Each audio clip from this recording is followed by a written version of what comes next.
Okay. This is a webinar, Afrelib Trust, in collaboration with Aflia. So it's on Green Library Initiative. And we've sent a call for participation. We got numerous number of people interested in this webinar. Here we are today, and we are looking at challenges and opportunities for sustainable libraries in Africa. And we have our speakers, as we've announced. We have a speaker from Nigeria, a Professor Adetimiri, and we also have another professor from Kenya who will be speaking today, Professor Arnold.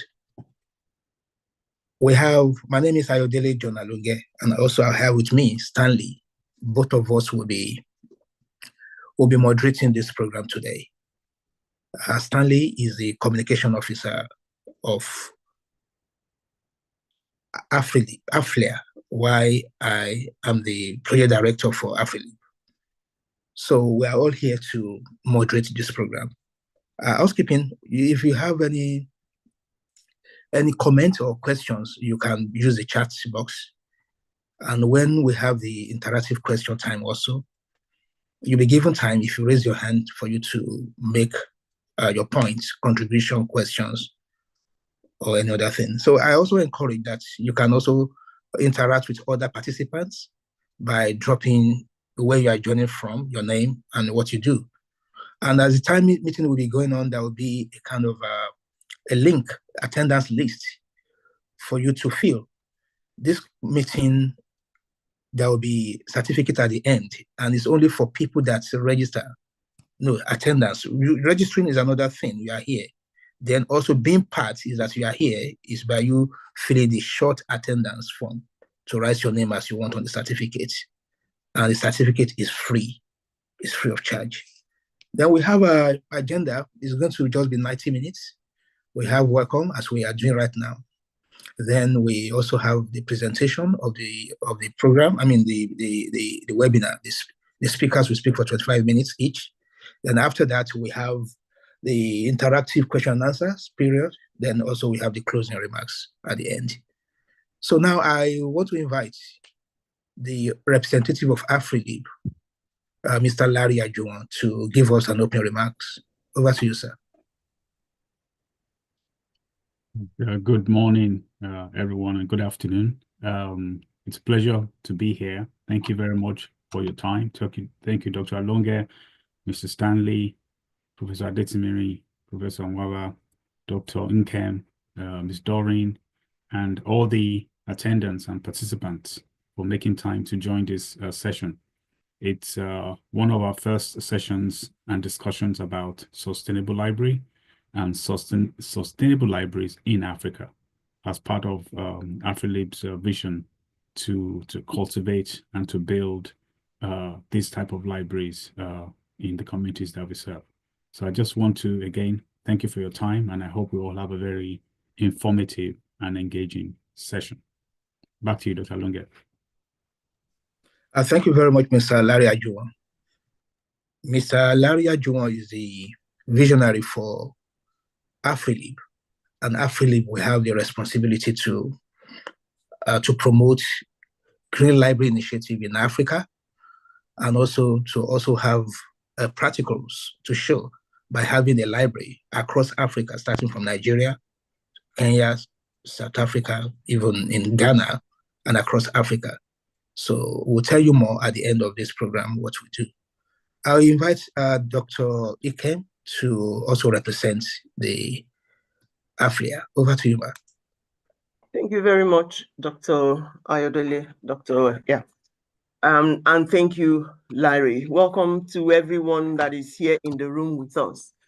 Aflia is deeply invested in building the capacity of African librarians and allied professionals to understand more what can they do to serve their communities better. And green libraries are a part of it. I remember around 4 or 5 years ago at one of our programs, the Aflia Leadership Academy, one of our projects was recycling, teaching people how to recycle. And we had done it in Ogbomosho, Oyo State Library Board, a part of Oyo State Library Board in Ogbomosho. It was done by one of our participants in the program, AFUSAD, because AFLIA believes that libraries do not exist just alone like that in the society. They consider things around them, the environment, the social and economic factors and so on. So we are very happy that this webinar is taking place, and we know that this is one of the first steps towards greening libraries in Africa. So again, I say welcome to everyone. Thank you very much. Thank you very much, Dr. Ikem, for all your support. And we want to appreciate Aflia also for being part of this. Yeah, for information also, Afrelib is also a full member of Aflia. Aflia is a big name that regulates, that supports, and that bring all librarians together all over Africa, just like we have Aflia globally. So we are so happy to be member of Aflia. Thank you. Not to waste time, I will invite Mr. Stanley to take over by introducing the next speaker, our speaker, the first speaker to us today, and to go on. Mr. Stanley, over to you.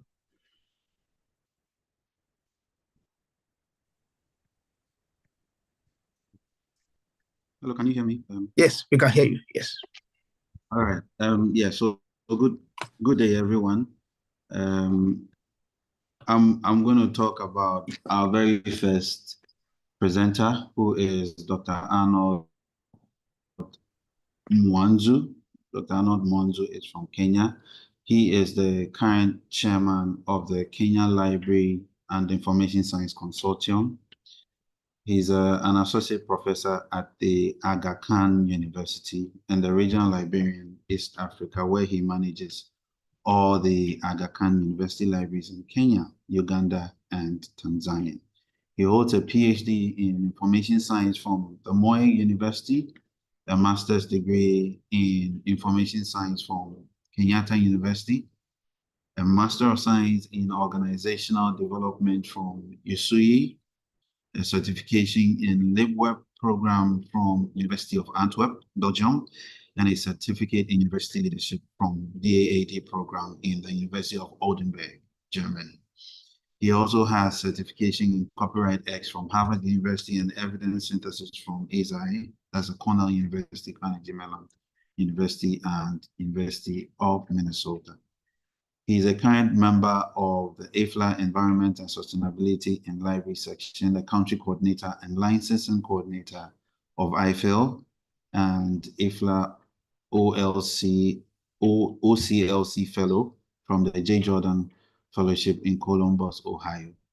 His research interests are in green libraries and sustainability, library automation, knowledge management, bibliometric analysis, and evidence synthesis. He has authored over 22 articles in peer-reviewed journals and 2 book chapters. So that's a tall order, and that's an impressive record. Would at this moment like to invite Dr. Arnold Mwanzu to start his presentation. He'll be talking about opportunities and innovative solutions for sustainable libraries in Africa. Thank you very much. And as the presentations are ongoing, if you have any questions, feel free to put them in the chat box. And then when it's time for questions and answers, we would raise the questions for feedback. Thank you. Thank you very much, Stanley and Dr. John and the entire Aflia team for this invitation to talk about the opportunities for green sustainable libraries and some of the innovative solutions that are in place. So I'll just take 25 minutes. Allow me to set my stopwatch, but feel free to ask any questions at the chat and also at the end. So just to start, of course, most of you are aware that this initiative is informed by the United Nations Sustainable Development Goals. And just to juggle your mind, is that this initiative was in 2015. That is when the United Nations member states endorsed the SDGs. As we all know, there are about the 17 goals. However, the library can only, I would say, I've only picked out the 4 common goals that libraries align with. That's zero hunger, SDG 2, quality education, number 4, gender, number 5, reduced inequalities, and finally, climate action, which will be the main focus of my presentation today. And what we learn is that for the Sustainable Development Goals to even take root in the world, libraries services have a big role to play. And I'll be just giving you some insights on what has been happening since the inception of the Green Revolution, which I know my colleague will also be talking about later. This slide just speaks to the rationale for green libraries, the foundation behind it. We know that environmental protection is become a pressing issue all over the world. This year, this month, we are going to have the Conference of Parties, COP30, which I believe is a series of conferences that happen every year. This year is going to be in Baku, in Azerbaijan. And these are just shows you where the world is moving. Every year, people come together to discuss issues of climate change. So how can libraries take part in this? We know about ozone depletion, the greenhouse effect. All these issues of global warming are becoming a major issue, and all players in the ecosystem have a role to play, including the library. So the green campaigns have been there for a while. We have research dating way back to 2012 showing that the Green Library movement started way back. We have some green libraries that also were established as far back as 2007, 2008. And I'm glad to report that in some research that I've done together with my colleagues, we have found that in Africa, there is also a big revolution in terms of libraries adopting the sustainability, just has been mentioned by my colleague. I also happen to be a member of the environment sustainability section of IFLA. So this is the global body that has taken a major role in spearheading green initiatives in libraries. There are a number of organizations also like the Sustainable Library Initiative, SLI, but I know Insulib has taken a very big step in terms of suggesting ways of adopting green libraries, and I'll be showing you that in my presentation. So we know that libraries are community organizations, and this gives us a social responsibility of reducing the harmful effects to the environment. This slide just gives you a background showing you how the world has taken over the green movement. We have a few initiatives in Africa, although largely on the environment side, not really much on the library side. But this is a call to action to all of us.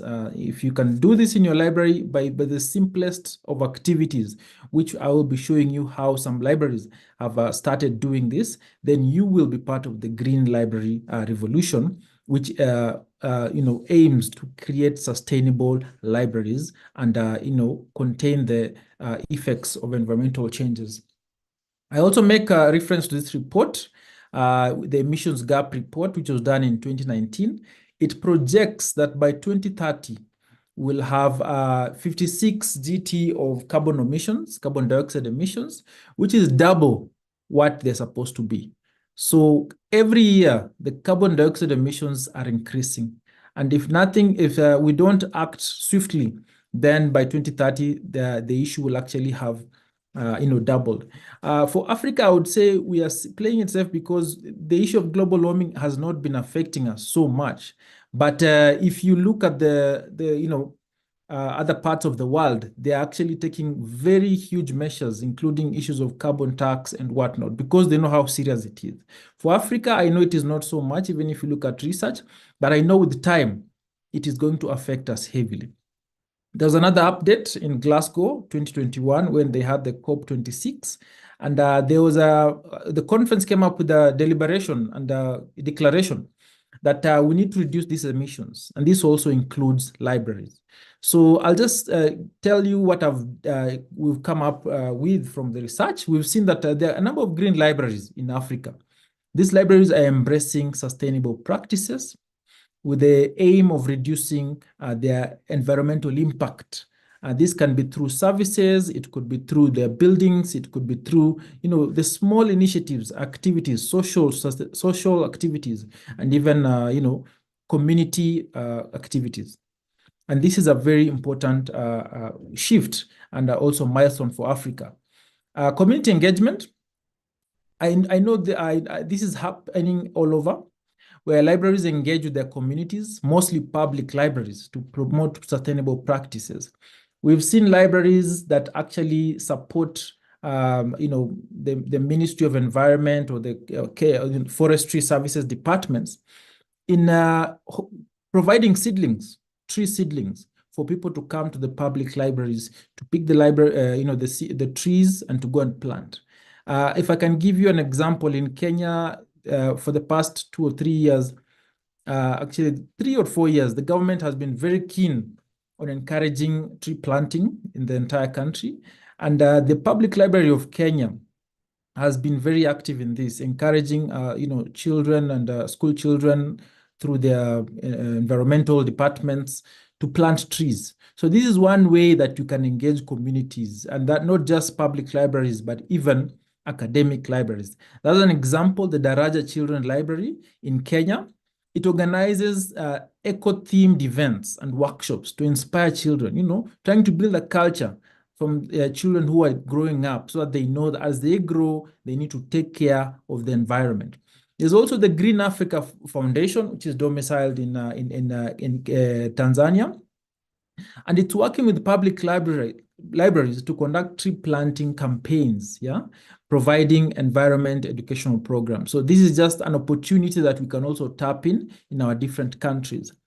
And then in terms of infrastructure, this is where there's a lot of potential. Most of us in our institutions, we are either building new libraries or we have budgets to sustain and maintain our libraries. So, for instance, in East Africa, in our study, which we carried out interviews, it was a qualitative and quantitative study, and we realized that there are quite a number of libraries that have actually taken a bold step in terms of improving the infrastructure. At Aga Khan University, where I work, we have solar panels that are actually been put in place to generate renewable energy. There are several other libraries that are actually implementing this as a way of, embracing sustainability. Now, for those of us who are familiar with the EBSCO initiatives, EBSCO had rolled out a program sometime last year and also this year, where libraries were encouraged to participate, and the winners would get a grant of up to $10,000 or I think $20,000, all going towards supporting infrastructure, utilizing solar to generate energy. So that is a very good example of how our libraries can, tap into this initiative of sustainability. And then the Kenya National Library Service, also in Kenya, and the Catholic University have also implemented rainwater harvesting. So rainwater harvesting, we all are blessed with rain in our different countries. How do you conserve your water resources? This can be done differently, either through having underground tanks, or even just a conservatory outside, and this water can be put to use elsewhere. And then in terms of digital transformation, I think this is the most I would call easily adopted initiative, whereby we adapt a model of acquiring more electronic resources compared to print resources. So there's a digital transformation. This has started in the West for the longest time. I know ALA, American College of Library, ACRL, has a guideline that encourages their libraries to acquire 75% electronic resources and then 25% print resources. We all know the reason is because the print resources come from trees, and as a way of curbing that deforestation, then you're better off going to electronic. However, that does not mean that electronic resources are not utilize environment, harming the environment. And that is why we also have something called green ICT, whereby even as you adopt, cloud computing and what kind of technology, how are you conserving the environment? Yeah, we've known of people who have miles and miles of data centers consuming a lot of electricity and thereby hurting the environment. So you have to strike a balance into that. Consortia, I know all of our countries, most of our countries have library consortia, and consortia have been playing a very key role in ensuring that we acquire databases that have electronic books and electronic journals, and this is very important. In Uganda, we have seen the National Library digitizing their archives and making them accessible, and this is very important because most of our countries, when you talk about tacit knowledge and even conserving indigenous knowledge, in Africa there is not so much that has been preserved, because yes, we have the content, but it is in our physical archives, it is in our physical libraries. How can this be made accessible? Yeah, we know of how other libraries, like let's say Library of Congress, has invested so much.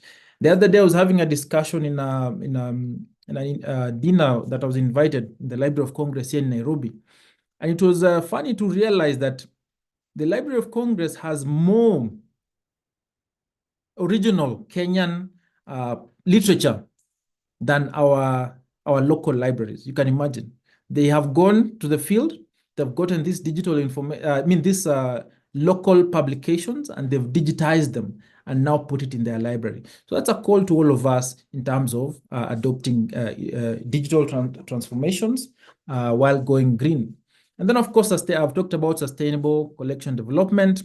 A lot is being done towards this front, encouraging people to, in your collection development policy, to ensure sustainability, ensure that you have environmental friendly practices. Yeah, whatever you're acquiring, how does it conserve and preserve the environment? And then what is the sustainability of these materials? Yeah, in Rwanda, we've seen the Alliance Française Library favoring ebooks and digital subscriptions to reduce paper usage. So perhaps you can also do an evaluation of your collection. How much of your collection is digital? How much of it is print? And how are you sustaining the environment, or how are you preserving the environment with your collection? In East Africa, our study showed that there is a lot of initiative in terms of ensuring sustainable infrastructure, digital resources, and responsible collection development. However, there's still opportunity for a greener and a more accessible future. The challenge that we noted is that the perception of librarians about green and sustainable libraries is still not clear. Yeah. For instance, how have Kenyan libraries responded towards the call for sustainability? In our study, we found out that there were some green buildings. By green buildings, we talk about buildings that follow the LED standards for green buildings. Yeah, there's a checklist that is available on how a library can be green, rather a building can be green. Yeah, issues of conservation, issues of economic buildings, what they otherwise call fat buildings, and so on and so forth. And then green services. What kind of services do you have that are actually green in nature? Green practices. What green practices are you doing? We've heard of Dr. Nkem talking about recycling and what they're doing in Nigeria. That is a service, yeah, a practice that can actually just recycling, encouraging your library staff and your library users to recycle materials. That is a green practice. And then are librarians aware? Yeah. How many of the librarians are aware about the sustainability initiatives? Yeah, how libraries can take part in ensuring sustainability? How do we involve users? Do you have nowadays we have something called green information literacy? Do you have a program to teach your students, your users, the public about preserving the environment? A very key thing. And then, have you input this in your strategic plan? Do you have any documentation that shows you value environment sustainability? Yeah, this is something very important. And we've seen a number of libraries now incorporating sustainability in their strategic plan, which just shows that the decision is actually coming from the top. So in our study, we tried to find out how do librarians perceive the concept of green libraries? Yeah, and this study, as I mentioned, was done in East Africa, and we were able to talk to head librarians and find out what they are doing and what do they perceive. So most of these librarians consider their libraries green to some extent. Yeah, they could pick few items and say, okay, because of this, we think we are green. Because we switch off the light at night when we go home, we don't leave the computers running, we think we are green. We don't photocopy double-sided, we think we are green. So at least the perception is there. The people, the users are familiar. However, there's still a lot that needs to be done. The others who talk about ventilation in their library, having large windows to encourage aeration. And I'll just show you some pictures from the respondents. This is a library that has, in terms of infrastructure, very large windows. As you can see, the lights are off, and the light that is coming in from outside. In Africa, we are blessed with sunlight. We don't have seasons. And that just shows you that, environmental sustainability is, in terms of infrastructure, is present. These other photos show you a library that has embraced tree planting inside the library. Yeah, this is also very common in the West, but I'm glad that also in Africa we have libraries that have tree planting. And maybe if in your library you have also this, you could share in the chat and encourage us. For those of us who are yet to plant some trees, this is an example of how you can do it. So this is a very, I just picked out something that somebody mentioned. We print when it's essential. We do not encourage the printing of everything. Minimizing the usage of paper saves in the resources as libraries use less paper, meaning fewer trees are cut, creating environmental sustainability. So this is something that we can all do, an opportunity for all of us. Less printing. You can even put a notice, include it in your policy, include it in your rules. This is another library that emphasizes on the use of natural lighting. So for those of you who are in the middle of building new libraries, talk to your architect, ask them, let them embrace natural lighting in the building structure, or rather use energy-saving bulbs or solar energy. All in all, we aim to just reduce electricity consumption and be environmental friendly. This is another library, a school library called M-Pesa Foundation Academy. As you can see from their building, it's very simple. You don't need a lot of money to go green. Just if you look at the exterior, they've utilized less wood. They have steel, they have glasses, and then of course there's natural light coming in, and even the aesthetic just show that they are embracing green libraries. And then water harvesting. These are universities that I used to work in, and they had, as you can see, this is a water, what do you call it? As you can see, these colleagues, this is actually purified water. And instead of people coming with plastics to come and collect water, they just come in and get their water from there and drink water. And quite a number of libraries are also doing this in terms of water harvesting. And I had mentioned about water harvesting, rainwater harvesting. The water that you harvest can actually be used to irrigate plants. And this way we are reducing, wastage of water. Community awareness. This is a Kenya National Library working with students to plant trees. And next, I'd already shown this one. So in terms of environmental aspects, I think it's important to note that the greening practices are diverse. There's so many to pick from. As the Afrelib, IFLA Environment Sustainability section, we have an array of literature that we've come up with. For the past 10 years, we've been actually just coming up with new literature on how your library can go green. And I'll just redirect you to look at some of those pages so that you can be well guided on how to go green. Exteriors, take advantage of tree planting. Make your library green by embracing tree planting. In terms of contribution to eco-friendly environment, these are just some that I've picked out that you could do. You could reuse and recycle materials. You could have architectural designs where you have an atrium. An atrium is basically the design that at the top, like in the churches, those who go to Anglican or Catholic or Orthodox. You see the design of the churches at the top, there's a lot of sunlight coming in and you don't have to use electricity. And then green roofing, yeah? Green roofing is a very good concept for buildings that have flat roofs, yeah?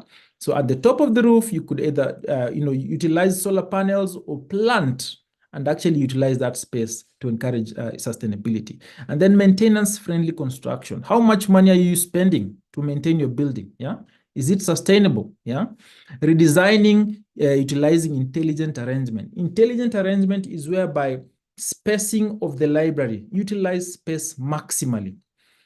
I know chief librarians don't want to hear this, but we have people who have a library office that is like a hall, a big hall, and it's just used by one person. Is that being environmental friendly? Think about it. Zoning of lights, yeah? This is something that can be done by the architect. Like, for instance, in my office, and that is something I've been telling our colleagues, I do not need 2 lights. I just need 1. That is a small way of, zoning and ensuring that you're minimizing the use of electricity. And then bicycle parking spaces. We are all being encouraged less use of cars, more use of bicycles. Or I hear nowadays we have electric cars. That's another way.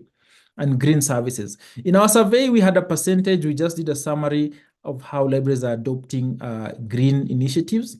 And we can see greening of site is the most, prominent initiative, where people are greening by planting trees. And then we also had the issue of economic exteriors, yeah, economic exteriors. People are using, technology and facilities that are environment friendly. And then the atrium, we had quite a number of libraries that now have atriums and are using a pleasing sense of space. Because of time, let me rush through these slides. We also looked at why do libraries want to go green? The most comment that came in is they just desire to be environment friendly. And then others were talking about policy implications coming from the top. There are several factors that impede, according to our research. There's a lack of clear understanding of the green library concept. And then the organizational culture, unless you start from the top, building a culture of, sustainability and environmental sustainability, people will not have the, interest to go green. And then, of course, inadequate facilitation. That's always an issue of budget and lengthy processes. There are several strategies. This is similar to what I've showed you earlier. You can either use architectural innovations, you can have gardens, issues of lighting, attendance to special greening events. You can have one event just once in a year, and you can work with partners. Like in Kenya, the Kenya Forestry Service is looking for partners to promote green and environmental initiatives. So you can partner with them and do something like that. And then these are some of proposed strategies for librarians to guide you in going green. You need to work with partners, yeah? Not just within your institution, outside your institution. And then you need to have metrics, growth measuring metrics. Implement some initiatives this year, see how it takes you, do something next year, do something the other year.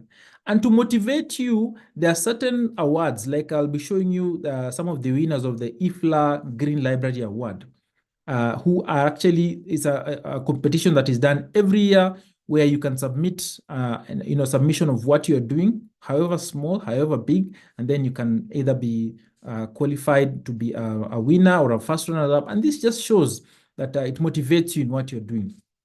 There's a checklist that we developed in our community, in our section, the environment sustainability section of IFLA, which I've been part of since its beginning. And this checklist is a very easy checklist on how to be a green library. This is the checklist. If you go to the IFLA website, just click on the link, IFLA Green, or even go to Google and search IFLA Green Library Checklist. I've actually done a Swahili version. This is the Swahili version. And you can, for those in East Africa and the country that speak Swahili, you can also get that there. So going green, in summary, it's very important to be intentional and find ways of cutting electronic waste. That's the easiest way of going green. And then use technology, adopt electronic books, adopt electronic resources. That's also another very easy way of going green, and partner with other companies. There are challenges like inadequate financial facilitation, organizational culture, and lack of awareness. But I believe if you look at some of the initiatives that are in place, IFLA has the Green Library Award. Every year, we award the best green library. We also have the Green Library Project. Every year, we have come up with a very clear definition of what a green library is, and you can also get that on the IFLA website. We also have a checklist. How can my library become green? Right now, we are working on green library guidelines and also a library checklist. These are the award winners for 2024. It went to Dublin UCD Library, and they came up with a very nice project talking about how libraries can support the circular economy by being green.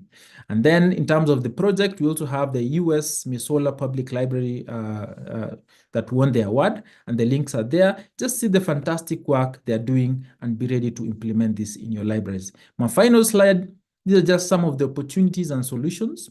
Green buildings, green services. Remember, I talked about green ICT, and of course, green practices like recycling, reusing, water harvesting, and tree planting.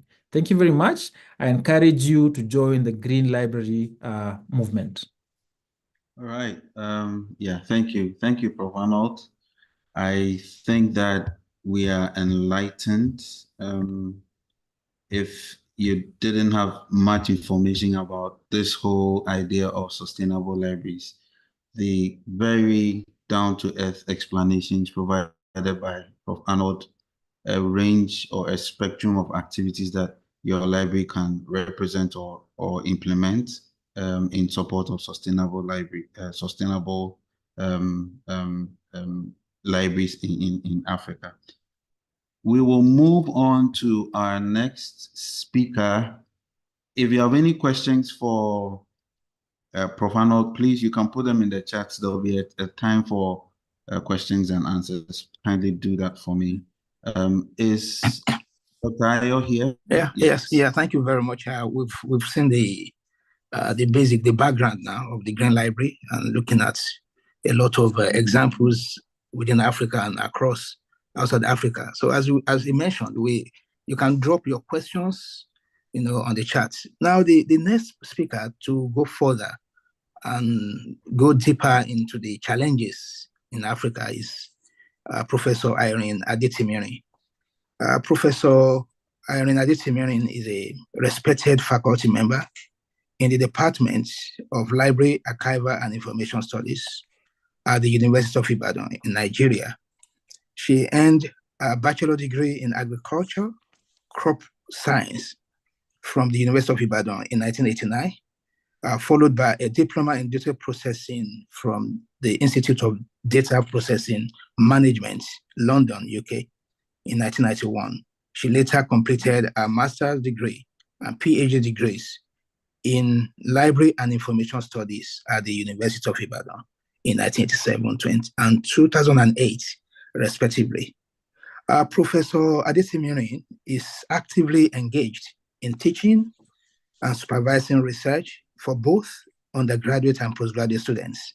She has also had several administrative roles, contributing to departmental, faculty, and university committees. Our research interests include ICT use among diverse user groups, distant learning, ethics, knowledge management, and sustainable development. A regular participant at national and international conferences, Professor Adetimirin has published numerous journal articles and book chapters. She serves as reviewer for various local and international journals and has been an external examiner for universities in Nigeria. Additionally, she has provided expertise to several national and international organizations. She's a member of several organizations and professional bodies, like she's a certified librarian in Nigeria.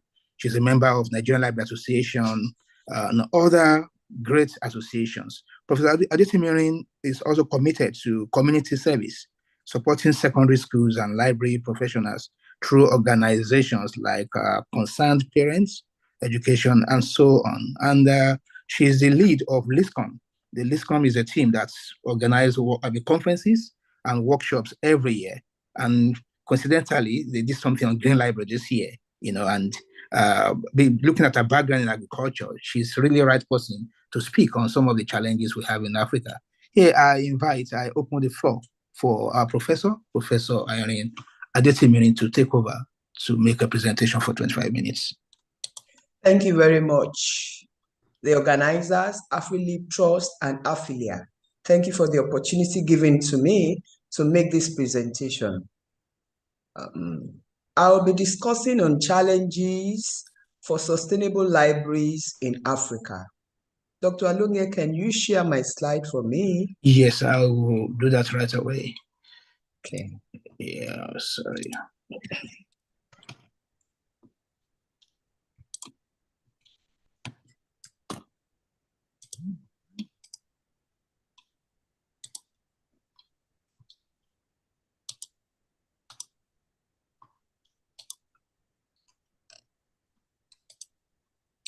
Okay, no. Okay, can we see the slide now? No. No. Not yet. You are sharing a spreadsheet. Yes. It's okay now. Okay. Okay. All right. Okay. So my presentation, I'll just try to look at the transformation of libraries, and then I'll look at trends for improved service delivery. Then I'll move on to challenges of libraries in Nigeria, and then I'll look at the conclusion and recommendations. The next slide, please. So typically, libraries are established to cater for diverse needs of the people in a community. So invariably, it means that the library and information professional, he has a major role to play in first identifying the needs of the people for which the library was established and provide the needed information resources and services using ICT. Depending on the kind of library that we have different people that visit the library. But irrespective of the kind of category of people, the library is expected to make sure that the services they provide for these people are services that will benefit them and will satisfy their information needs. It should be a place wherein everybody should be catered for, and such that it's expected that their lifestyle will be improved in terms of development, in terms of economic empowerment, in terms of life achievement and professional development. So the librarian has an important role to make sure that he or she does this and provide services that would are tailored towards meeting their needs. The next slide, please. Okay. This slide is just going to say about how the libraries were the different categories. Before now, we had a traditional library wherein all the services were provided manually. And this kind of library was really, really a library that was difficult to maintain in terms of meeting the user's need. But it was good at that point in time.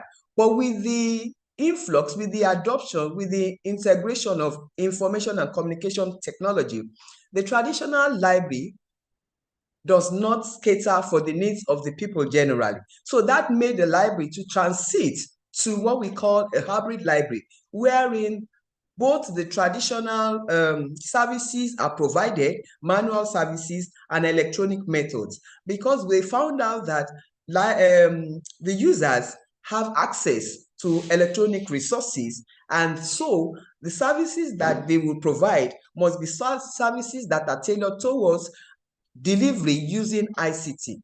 Now, the hybrid library also moved on to digital library. But one thing about digital library is that it's a library where all the services are delivered electronically.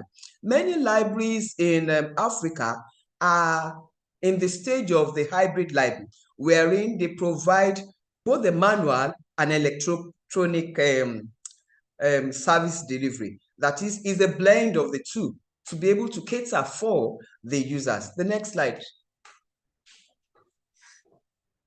So this is just a slide showing the traditional, like I discussed in the other one, and the smart library. That is a library that makes sure that it adopts information and communication technology to be able to provide smart services. These are services that will allow the users to ask and receive such services as quickly as possible, to be able to make them have access to information as quickly as possible, and also to be able to sustain the services that are delivered to the users. The next slide, please.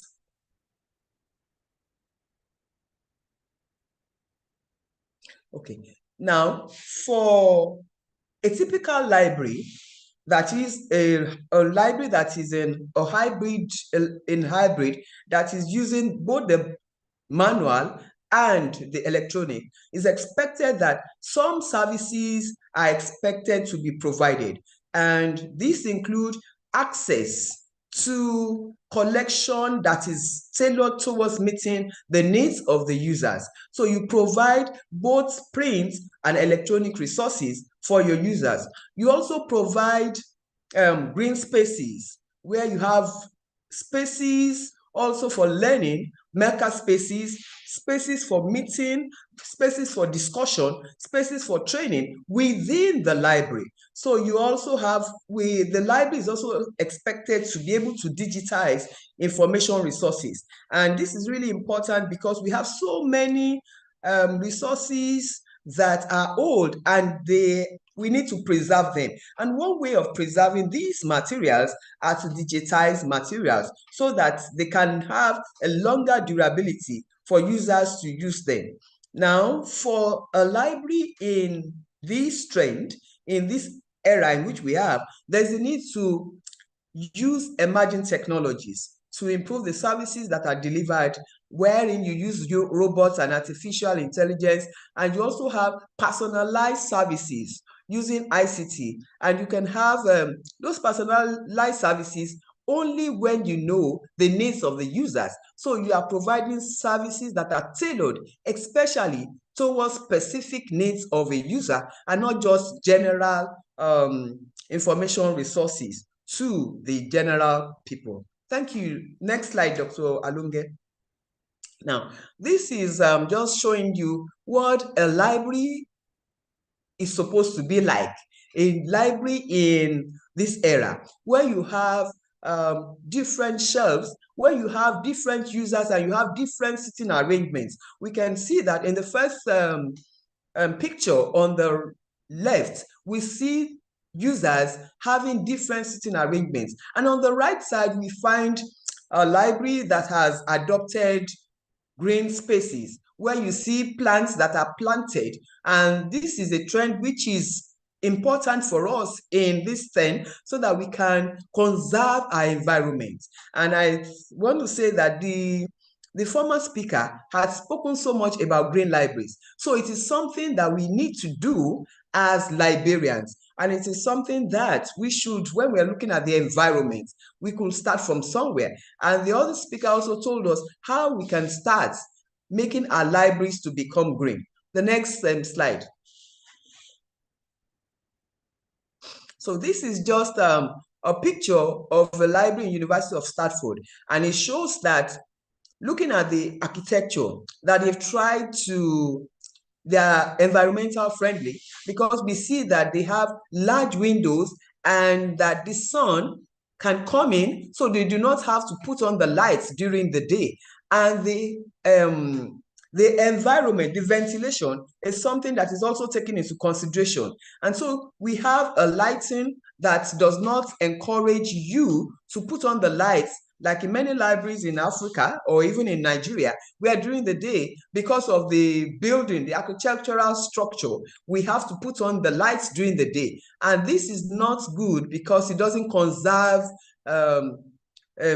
cost for the library. The next slide, Dr. Alunge. So this is just a library also showing how some of these emerging technologies have been adopted to provide service delivery, basically depending on the needs of the user. So a library is not supposed to be static in terms of service delivery. It should be tailored towards meeting the needs of the users. The next slide, Dr. Alonge. Okay. This also shows that this is a library that has adopted, this is the use of a technology in terms of to provide security, in terms of so that when users come in, they do not have to be physically checked like that. There is this technology that is put in place so that users will not have to, if users decide to take any material, unauthorized materials, they can easily be caught. Okay, so these are technology that are put in place to reduce the manual influence of doing things in the library. The next slide, Doctor. And this is just introduction of the robot in University of Lagos Library. So it's a trend that the robot is allowed to take some of the manual procedure that would have been done by the librarian for effective service delivery. So I want us to look at it that it's not something that is too difficult for us to do in Africa. It just has to do with a determination. How do we go about making our libraries better compared to the libraries that have been established before? And now the trend now is about green libraries. And like the other speaker spoke of, the green libraries are established to reduce the environmental effects on the service that we delivered. And green libraries, essentially, you want to make sure that you conserve water, you conserve energy, you look at the building materials that are put in place, and you also look at the ventilation. You want to make sure that you have plants that are planted to make sure that it gives the library a kind of cooling environment, because we know that climate change is something that is really, really uppermost in the discourse globally. Next slide, Dr. Alunge. So this is just a picture showing a library that has adopted the green technology. Now we see that this is just the outside. This is just the outside, and plants have been planted outside. This is the exterior of the library.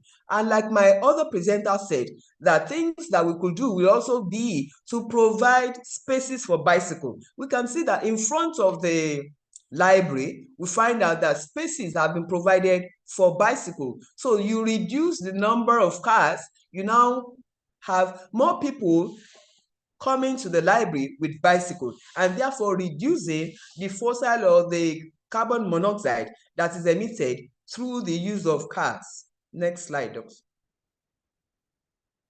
So now we've been talking about the green library. What are some of the features? Some of the features of the green library has been depicted in some of those pictures that were shown. And one thing about the green library is that you want to try as much as possible to use natural recycled materials. Now, the last speaker also discussed about roof. So you have the kind of design such that the lighting is something that is taken into consideration, especially from the beginning of the design for the library. And if it's an old library, how can you redesign it so that you have lights coming in as much as possible, and it reduces the amount of electricity that will be using, the amount of bulbs that would be used to switch on electricity during the day. One other feature is use of insulating windows.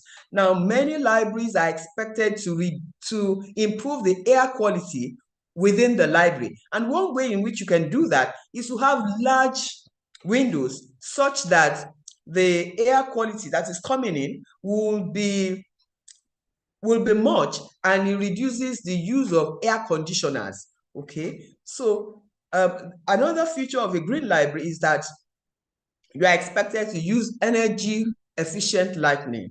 You are also expected to see how you can conserve water, how you can conserve paper, and you reduce the number of papers that are being generated. You have your collection being more in digital form. So people do not have to have photocopying so many things. When many of your materials are in digital form, then it reduces the amount of paper. How do you recycle this paper? These are issues that are expected to be in a library policy, so that it's easy for you as a librarian to know how you can conserve water, energy, paper, and make sure that your environment is green friendly, eco-friendly environment. And another thing about the future of a green library, which the other speaker also said, is the use of technology that is environmental friendly.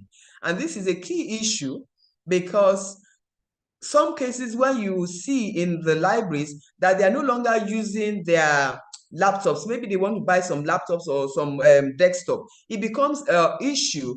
How do they dispose of these laptops? What are the policies in place in the disposal of some of these technology that are no longer in use? So these are things that would enable us having a green library, an eco-friendly library that would add the benefits of reducing the climate change, reducing the negative impact of our way of living.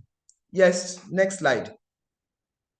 Now, I want to talk about the challenges faced in libraries in Africa. And the first one is on inadequate skills by library and information professionals. This is really key. And I want to say that the former speaker also spoke about perception.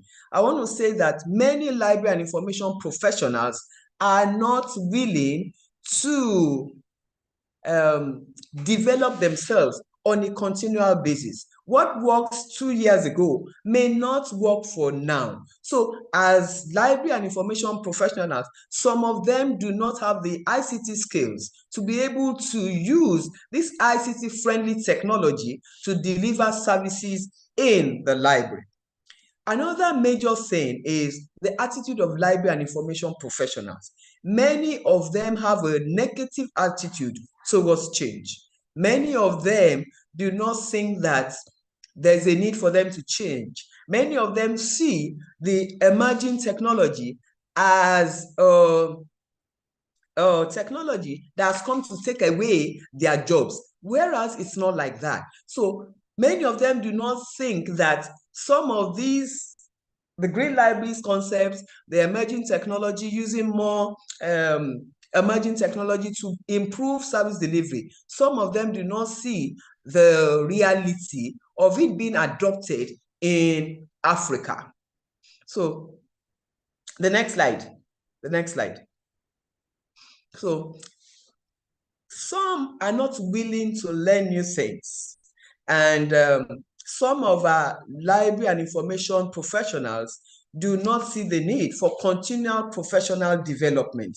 So why I said that the first major challenge is the librarians, because the librarians are the ones, if they have a positive perception to a concept that would improve their service delivery, they will be able to adopt it. But if they do not have a positive perception, then it becomes a problem for them to be able to accept such things. So the librarian needs to develop themselves, and they do not think that something is not possible.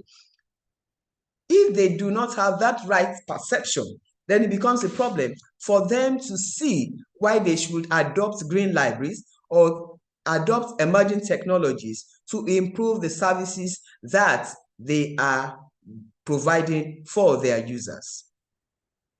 One other thing about the perception of the library and information professionals, it's the need for them to see that They are there principally to meet the needs of their users. So it's not as if they are doing their users any favor. They are there specifically to meet their needs, and they should first and foremost know their needs. It's when they know their needs that they are able to satisfy such needs. So the skills that they have 2 years ago may not be the skills that are needed in this year, 2024. So it should be that they must be on their toes. What is the new trend? What are the things that are going? And have a positive attitude to ensure that their libraries will keep on meeting the needs of their users and satisfy such needs. The next slide. Another thing about the sustainability of libraries in Africa is the financial constraints. And these, I try to classify the cost based on the initial cost and the maintenance cost.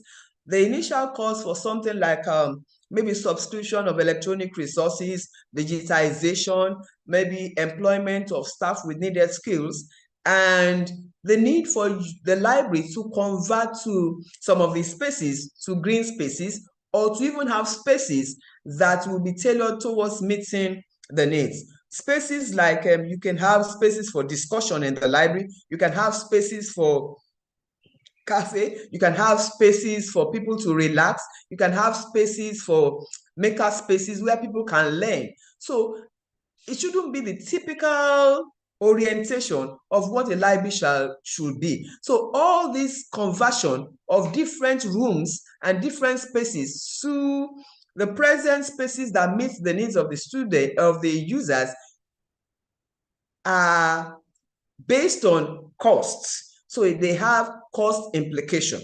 Another initial cost is the infrastructure. And we know that technology is changing. Technology is not static. So like for a green library, you need to have the lighting system that is cost effective, and that may require you changing some of the infrastructure. Like if you have air condition that takes so much electricity, you may need to now think about energy saving AC. You might need to think about having energy saving bulbs. You may need to have to plant trees. You may need to have energy saving equipment, such that this will involve you acquiring or purchasing some of this infrastructure. So this will come in with initial costs. Having now bought some of this infrastructure, having subscribed to some of these electronic resources so that you reduce the number of print materials you have in the library. Now, how do you maintain these things? So those are the things that you have to consider under maintenance costs. Those ICT facilities, how do you maintain them? Is there somebody that is in the library that has the skills to be able to troubleshoot in case you have some challenges with your ICT facilities? Then you also think about training of the staff, because the staff need to be trained to have more skills to be able to use some of these resources and some of these new ideas that you have in the library. And the infrastructure, it has to be with something that you cannot say because you have purchased the solar panel in 2022. You have to think about maintenance. You have to think of when the batteries go down, what am I going to do? So all these things has to do with financial constraints. And this is a real important issue when we look at how libraries are sustainable in Africa. The next slide.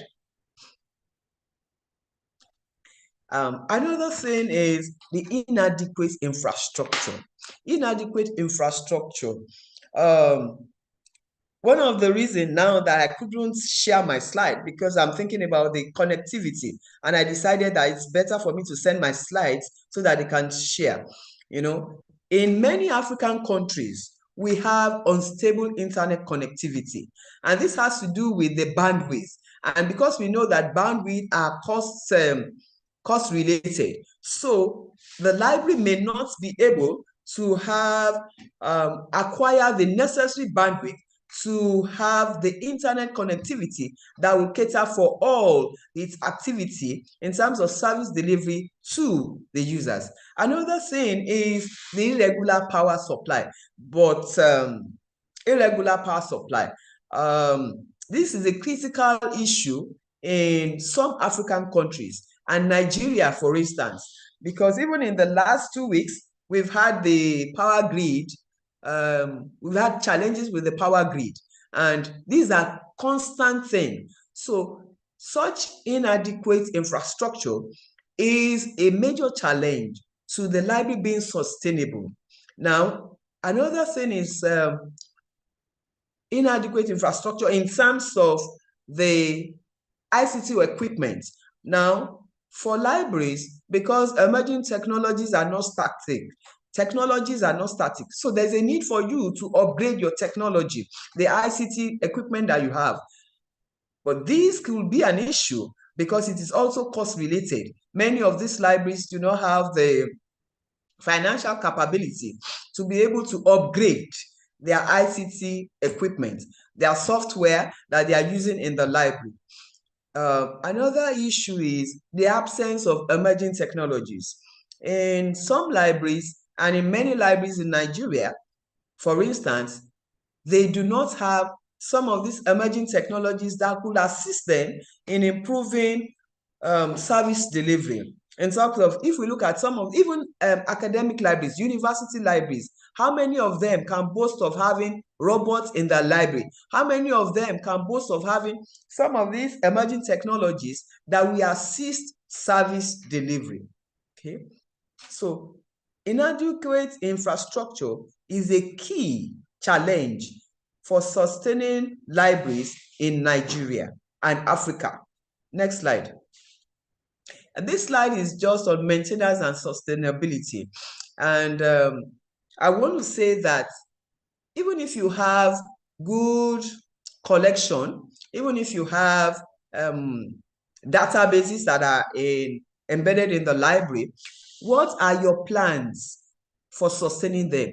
And many libraries in Africa, when they are also given some organizations give them free databases for a particular period of time. Some of them maybe 2 years, 3 years.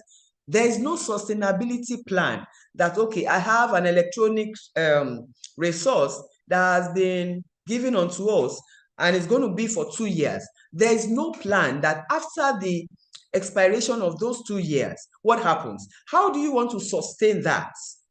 How do you want to make sure that after the expiration of those 2 years, your users will still be able to have access to do it? How do you want to maintain the subscription of such an electronic database? So that is a major issue that we have in many libraries in Africa. Now, the issue of repairs, if the technology in the library is not functional, who does the repair? Who is in charge of replacement? Do you have a contractor who you have on a normal basis that comes to look at, that you can call? What is the frequency of maintenance, that you do not wait until all the equipment are down before you now start running helter-skelter? And who does the maintenance? Okay, so that is a critical issue because for many libraries in Africa, there is this poor maintenance culture. When you have something in place, when you have a technology in place, there is no written policy. There's no guide to say that you have, you need to be checking it maybe after 1 year or stuff like that. Or you just be using the technology until one day the technology develops a major fault, and then what many libraries do is they just leave it like that, because now the cost of repairing it becomes so enormous, they now decide to buy another equipment, you know. So poor maintenance culture is really, really a key issue that is affecting the sustainability of libraries in Africa. And like I said also, the sustainability plan.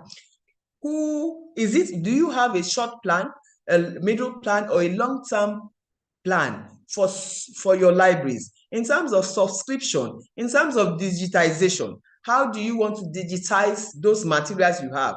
Are you going to do you want to set out a particular time, or you want to say that you will do them in phases? Those are issues that must be taken and must be documented so that it is on record that, okay, digitization, we are going to digitize the materials, and this is how the plans that we have is going to be for the next 2 months. And then you have a project, you have a group that are expected to carry out that.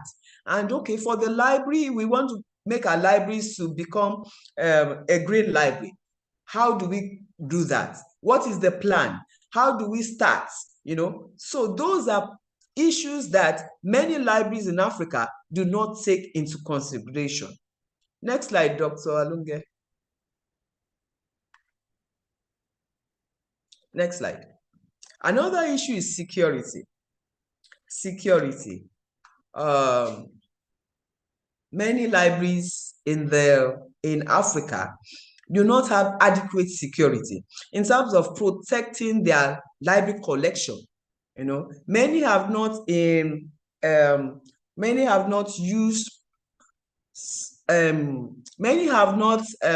deployed security that is related to ICT, like maybe the radio frequency identification now, that reduces the use of manual portals, having human beings as portals in the library in 2024. You go into a library and you see people, and then they say, bring your bag, I want to check your bag, in 2024. So what are the things in place to ensure that the materials that you have in the library are not taken away? What about the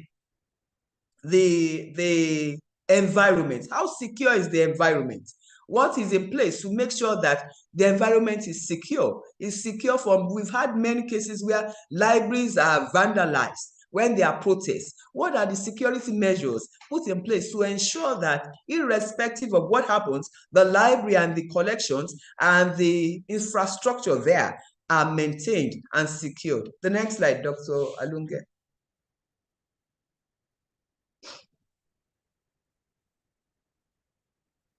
Now, this has to do with space.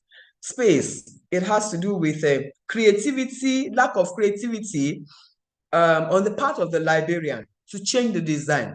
Now we are looking at, okay, green spaces. We are looking at green libraries. You have your library that has been built in the last 20 years. What are the things that you need to do? If you are not creative enough, you may not be able to change the design to make it a green library. You just look at it that, are you going to bring down the whole library? But that does not mean. You have to look at what can you do, the space that you have. How can you use the space that you have to modernize the library to become a green library that is more environmental friendly? The next slide, Dr. Alunge. This one is on inconsistency in policy. In some African libraries, they are not policies, they are not documented. So that when there's a change in leadership, the new leader comes with his own ideas. But when there are policies that are well documented, then it reduces the lack of continuity in the existing project. And it also makes the library to be able to have a focus and to continue in that focus. Another major challenge is that in many libraries, in some libraries, the library and information professionals are not recognized by management to take necessary decisions. Sometimes decisions are taken for the libraries without the input of the library and information professionals. And such decisions sometimes have a negative impact on the library in terms of design, in terms of resources, in terms of staffing, in terms of even equipment. So the management will now take decisions on the library for issues relating to the library without the influence or without the the library and information professionals' input. So this is a major thing wherein sometimes a library wills to have services that are delivered that will meet the needs of the people. But because some of these decisions have been taken without the input of the library and the librarian, it becomes a little bit difficult for such a library to be able to provide the needed services that the users require. Next slide, Dr. Alunke. Let's be wrapping up. Yes. Recommendations. I want to say that the library personnel is a key person in making the library sustainable, and they have to acquire the needed skills. They have to think outside of the box in terms of searching for funding, writing proposals so that they can get funds to be able to do some of the things that they need to do, provide provision of required infrastructure to build in and make sure that the services delivered are tailored towards meeting the needs of the users of today. Source for funds from different organizations, and then the regular training for staff and users on the initiative of Green Library or the new trends in the library. Next slide. My conclusion is that library and information professionals must imbibe change and follow the global trend of what is happening. And this will lead them to be able to meet the needs of the users, and consequently, there will be improvement in service delivery. Thank you very much. All right. Thank you so much. Thank you, Prof. Irene and Prof. Mwanzu.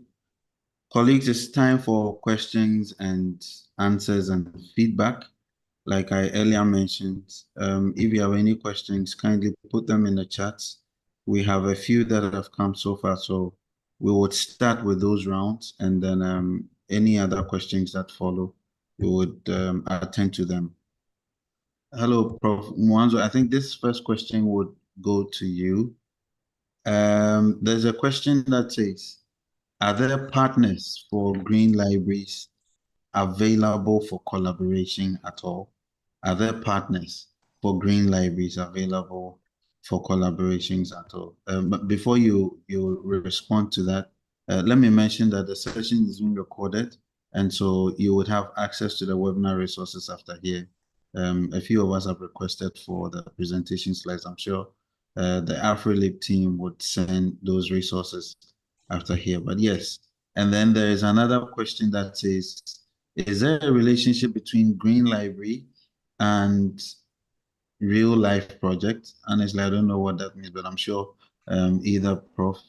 Arnold or Irene can pick that up. The first question is, are there partners for green libraries available for collaboration? And then again, is there any relationship between a green library and a real life project? Thank you. A real life project. Okay, thank you very much. So in terms of the first question, I'll just yeah, there are quite a number of partners that you can work with. Maybe first of all, I would say look at your local, country level partnerships. Country level partnerships could also be, working with either if you have a Ministry of Environment or a Ministry of Forestry that is trying to encourage environmental sustainability. I know quite a number of educational initiatives from UNESCO are also doing country-specific initiatives. So those are also possible partners. But when you're talking about library-specific, we have the IFLA Environment Sustainability section, ENSULIB. ENSULIB is in the process of mapping out all the green libraries in the world.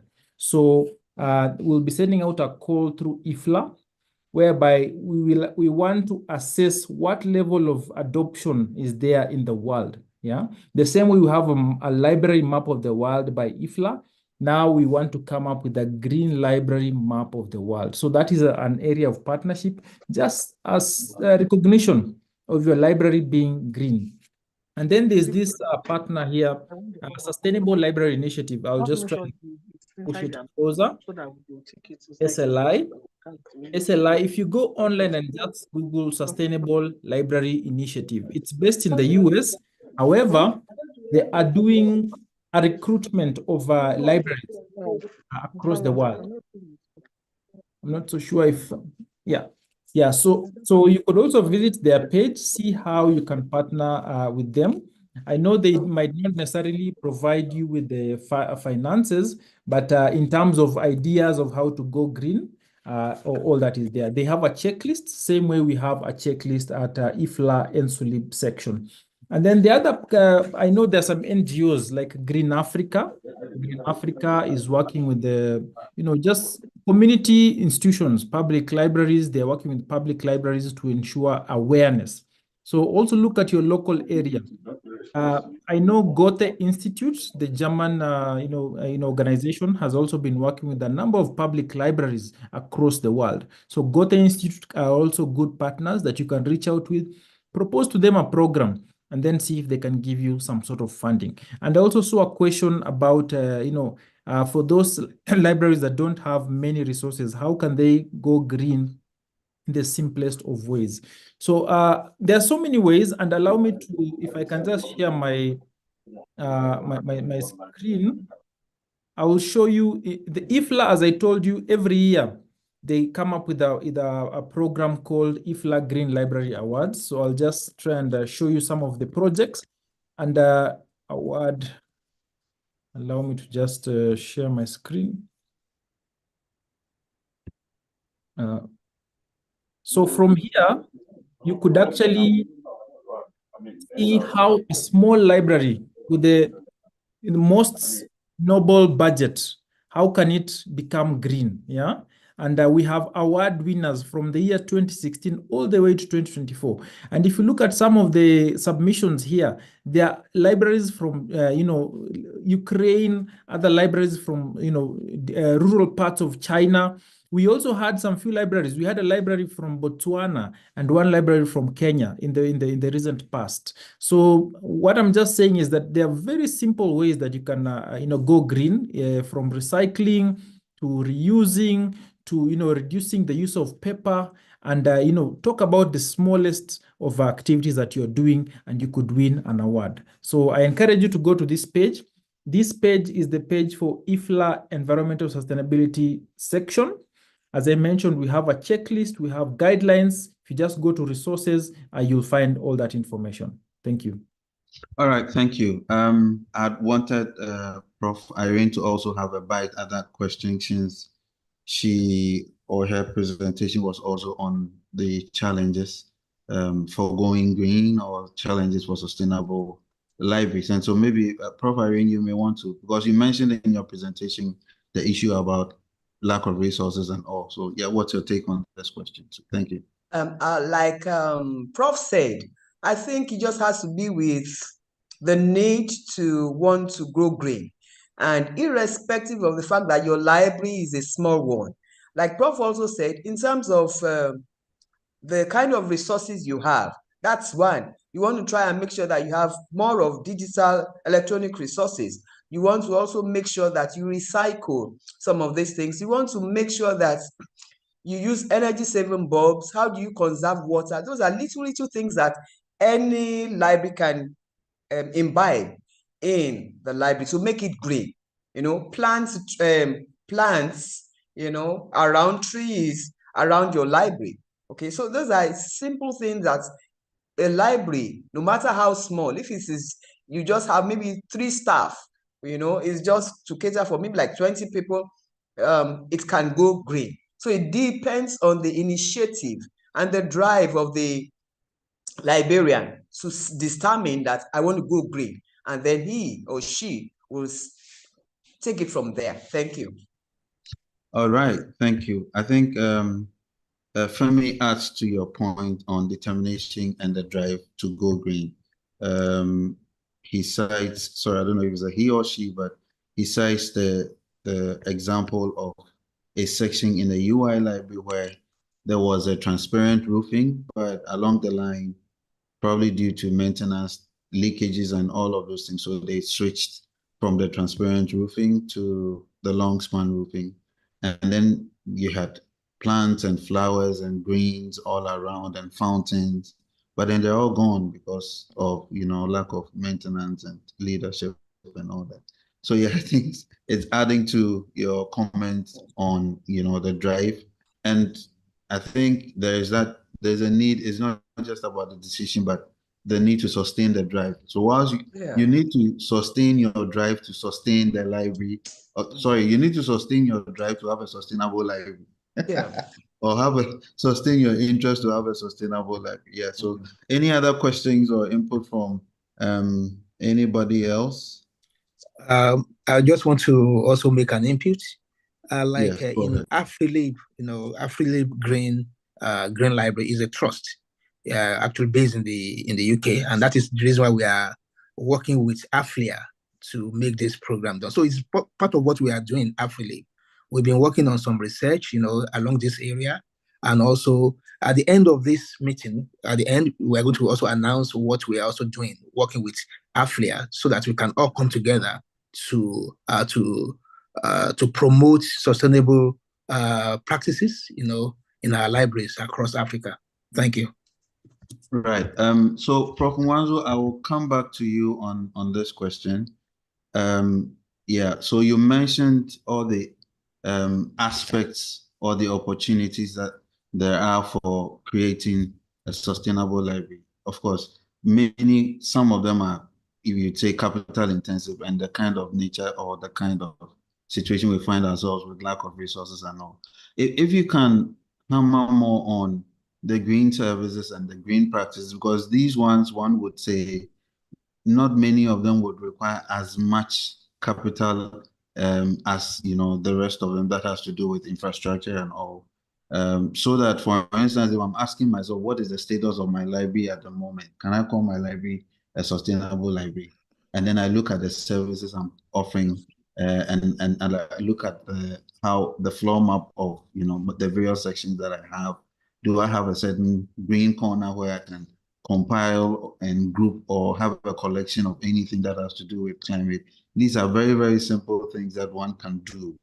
If you can re-emphasize that, so that we know that there's a spectrum and that it starts from 1 to 2. It doesn't have to start with having a whole infrastructure development tuned to green libraries per se, but the little things that are already available in the library that one can emphasize or one can do in terms of outreach, service provision, awareness creation, and whatnot. Thank you. Thank you very much. Yeah, so I'll try and walk you through some of the services that we have seen. And I like to say this because in our research, we did not just focus on libraries that have extensive budgets. We also focused on libraries that are just small community libraries that are trying to support the community in the small way that they can. So in terms of resources, I remember I mentioned collection development. So all of us, that is like our major task as librarians, is to ensure that we have collections for our users, to come and do research, to learn, and also do reading. So how much of it can you get electronically? I know there's also the issue of budget, but you also appreciate there has been a wave of open access and open educational resources. It's just a matter of you identifying them, curating them nicely and making them available to your users. A lot of open access ebooks, but users are not aware. So if you're able to curate these resources, put them somewhere, and then encourage your users that even if you can't, let's say, instead of you asking for this book to be bought, we have this book available electronic. And for those of you who have running budgets, maybe you could start small. Next year, if your budget was, let's say, $1,000, say next year, I'm going to spend $300 to buy print books and $700 to buy electronic books. That is a small way that you can actually start as a librarian as going green. The other issue, which is not necessarily a service, but a way of operation, I would say the easiest is recycling and just categorization of waste. I'm sure in your libraries you have bins, where people put trash and food waste. So you can actually just segregate and categorize plastics on one side, paper and other kind of waste on one side. Biodegradable is, waste that can actually biodegrade and actually be used, to improve the soil and whatnot. You put it elsewhere. By just doing that, and then of course come up with a program whereby what can be recycled. I'm sure there are quite a number of institutions that do recycling, picking papers, picking recyclable materials, and then they go and recycle. That is also another way, categorization of bin. And then you can just label clearly, this one is for recycling, this one is for biodegradable, and so on and so forth. And then also switching off. This is also operation, switching off lights, electricity. I know it might sound easy, but if people remember to switch off lights in their houses, not in the offices. I'm sure you'll agree with me on that, because then it's not part of their budget. But if you can just encourage the culture of people saving on electricity, so remember to switch off lights in the office, switch off your computer, your desktop before you go home, and so on and so forth. And then, of course, outreach. We could have green information literacy days, whereby as part of your information literacy programs, I'm sure you have quite a number of running activities in your libraries where you train users on how to utilize resources.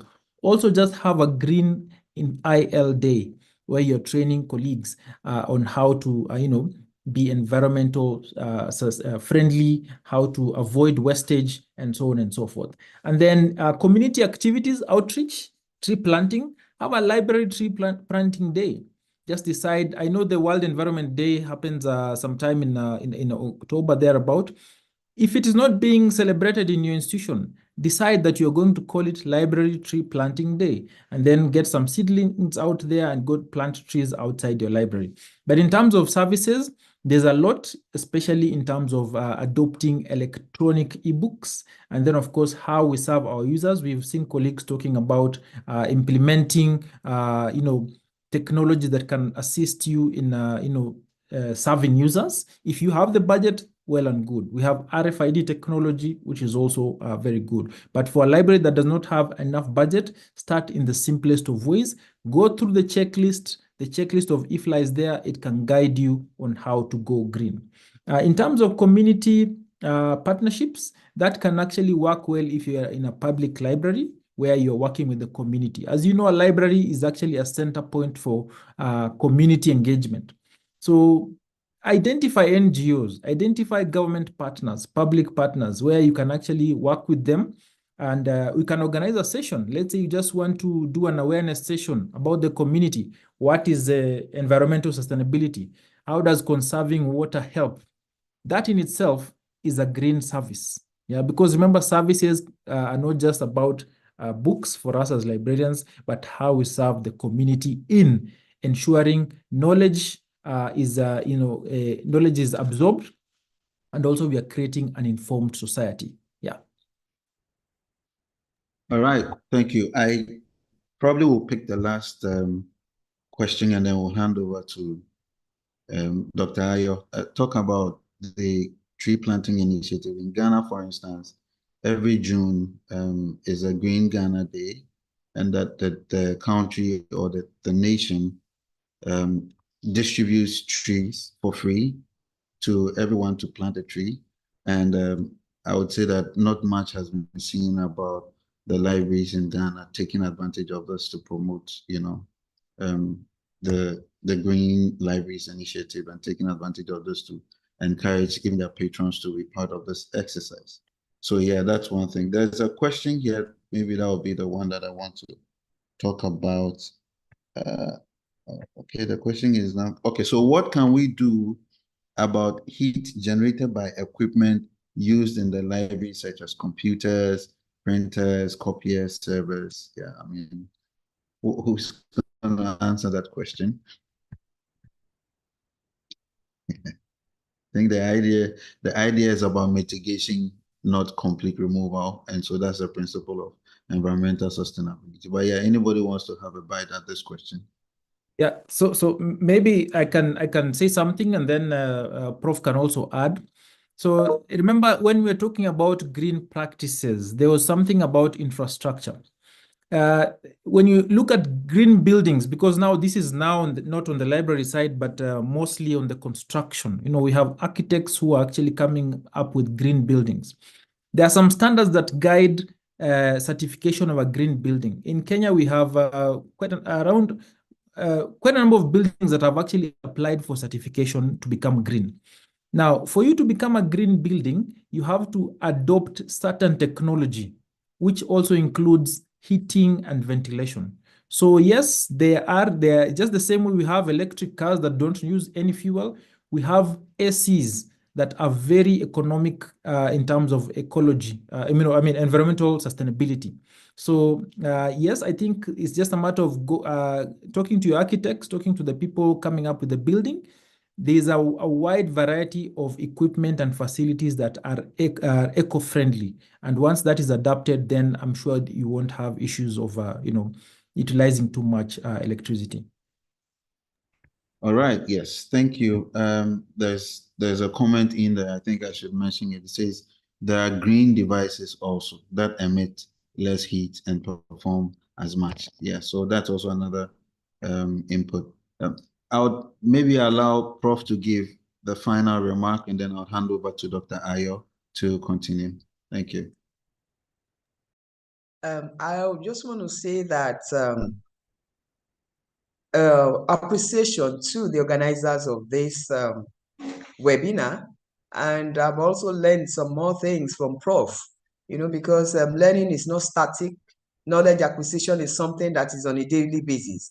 And it's opened my eyes to the initiative of working more and what can I do as a library and information professional to ensure that the green library concepts, the green eco-friendly environment, it's something that becomes part and parcel of the community in which you serve. So I really appreciate this initiative, and it's also broadened my area of research. And while I was listening to the questions and answer session, so many things were just going on in my head in terms of research, in terms of community engagement, in terms of the role that I personally can play to make sure that we have more eco-friendly environment. And because I have a relationship with secondary schools, I think I will start from there, going to discuss with them, going to tell them about how they can make their practices that they need to imbibe to make the environment more friendly. So thank you so much for this opportunity. All right, thank you. So be mindful that we are sharing resources in the chats, information about more information on what next you can get, what other resources you can. So be looking out for that in the chat, and then you can get more information. Dr. Ayo, over to you. Thank you. Oh, thank you very much, Stanley, for handling the question and answers, and also for the moderation. At this point, we at the closing of the webinar. First, we want to appreciate all the speakers that we invited them, and they really prepared, and they gave us informative presentation. Thank you so much, Professor Adetimiri, and also Professor Arnold, for your time. And also we appreciate all those people that are here, that's registered and be part of this. As information is going on, we have a link for attendance. As I said, at the end of this presentation, we have certificates, and also we'll send the presentations to email of everyone that registered that have done this attendance. It is very important. And once again, we also sent our link, the link to Afrelib link. As I said, there's an initiative in Africa, though it's based in the UK, but we have vision and mission to promote green library system and the practices in Africa. At the end, I'm going to invite our ed to speak. Then, as we have had this is not the end. This is just the beginning of the discussion. We have a group which we have on Facebook, which is called Sustainable Library Africa Network. This group is together with Aflia. We are working on this group to bring vanguards, to bring those people, professionals that are across Africa and even outside Africa that have interest in sustainable development, sustainable library, green library system, so I can discuss and see how we can make it better in Africa. So we are encouraging all of us as we are in this meeting to click on that link, Sustainable Library Africa Network, and join us. Let's tell the stories of what we are doing in our libraries. Let's magnify our voice, our voices, to let people know what we are doing and much about green library, in Africa. And we worked with Afrelib, being members in doing all this. So please join us today so that we can keep discussing. As soon as we join, there will be much discussion, that we can bring inputs. And these inputs are very important. It will drive the idea further in Africa. Thank you so much once again for coming. I will invite Mr. Larry Ajuwon, who is the visionary and also the leader of Afrelib, to also give us some comments and also some of the ideas and the programs we plan to have this year, even next year. Thank you. Mr. Larry Ajuwon, over to you. Well, thank you. Thank you very much, Dr. Longe. Thank you, Professor Adetimiri. Thank you, Professor Onwanzu. Mr. Stanley, thank you so much. And for people who sent questions in, great presentation, great insights that were shared. I learned a lot. I have some wishes here that Professor Arnold, one is to see more African libraries on that list of IFLA winning, projects and their libraries. I think a lot more. I think we can do more and make that more visible, because there are lots of great practices that are happening in Africa that we're not able to make more visible. So that will be my one wish for IFLA and Insulip.